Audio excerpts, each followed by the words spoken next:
Ben yazırsız sizde kartlar açtım. Burada da Euro 24 kartı var.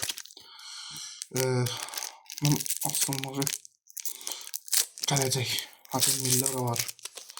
Evet, bizi karşılayan Raheem Sterling. Abdülkerim Bardakçı.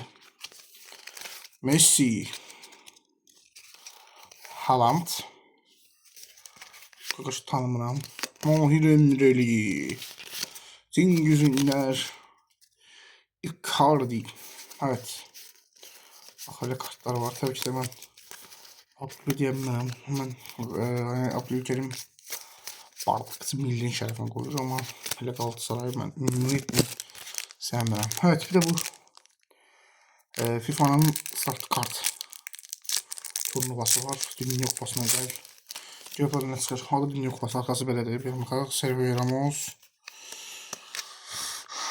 Laudrup. Vay. Harika. Tottenham versiyası yine. En güzellerinden. Ricardo. Santos. Paul Pogba. Mbappe. PSG'den. Marcus Rashford. Sergio Busquets. Evet. Bak böyle. Bu Paul Pogba'nın Juventus versiyası. Yani karma karışık kart açılımları.